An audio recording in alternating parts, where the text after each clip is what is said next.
America సంయుక్త రాష్ట్రాల్లో ఒక భారతీయ బృందము ఒక కర్మాగారం పరిశీలనకి వెళ్ళింది సార్. ఆ వెళ్ళినప్పుడు ఒక కర్మాగారంలో 75 అడుగుల నిచ్చెన ఉంది. ఎన్ని అడుగులది? 75 అడుగులు. అంటే కనీసం 4 అంతస్తులు ఎత్తు ఉంటుంది అనుకుంటున్నాం. మరి అంత ఎత్తు ఉంది. అక్కడ అందరూ కూడా వివరాలు అడుగుతున్నారు.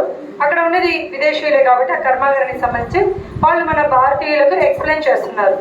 చేస్తూ ఉంటే ఆ యంత్రం యొక్క పూర్తి పనిచేసే విధానం తెలుసుకోవాలంటే మీరు కర్మాగారం పైకి ఎక్కాలి ఈ నిచ్చెన మీదుగా అన్నారు.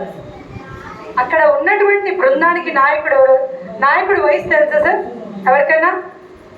నిచ్చెన ఎత్తు 75 అయితే ఆయన వయసు 85. మరి 85 సంవత్సరాలు ఆయన ఏం చేశాడో తెలుసా? చకచకా ఎక్కినాడంటే సార్. చూడండి, 85 సంవత్సరాలు. ఈ కాలంలో మనం ఎలా ఉన్నామంటే నాతో సహా కలిపి చెప్తున్నా, ఒక 2 అంతస్తుల మెట్లు ఎక్కేసరికి అమ్మ బాబాయ్ ఆగుతాం అక్కడే. కానీ ఆయన 85 సంవత్సరాల వయసులో అంత నిచ్చెన ఎక్కాడు. ఆయనతో మరి నాయకుడు వెళ్ళినప్పుడు వెనక వాళ్ళు కూడా వెళ్ళాల్సిందే కదా, వెళ్ళారు. పాపం కొంతమంది వెళ్ళలేక మధ్యలోనే దిగిపోయారు. కేవలం ఆయన వెంట 3 మాత్రమే వెళ్ళారంట పైకి. మొత్తం ఆ 4 పైకి వెళ్ళి అంతా పరిశీలించి కిందికి వచ్చారు. మరి ఇప్పుడు ఎవరు చెప్పండి సార్? ఆయన 85 సంవత్సరాల వ్యక్తి Mokshagundam Visvesvaraya. That is great name. ఎందుకంటే 85 సంవత్సరాల్లో అమెరికాకి వెళ్ళి అక్కడ అంత 4 అంతస్తుల నుంచి చకచకా ఎక్కెళ్ళారంటే ఇట్స్ వెరీ గ్రేట్.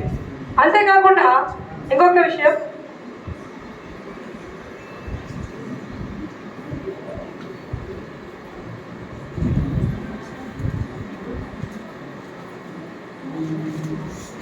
మన దేశం భారతదేశం.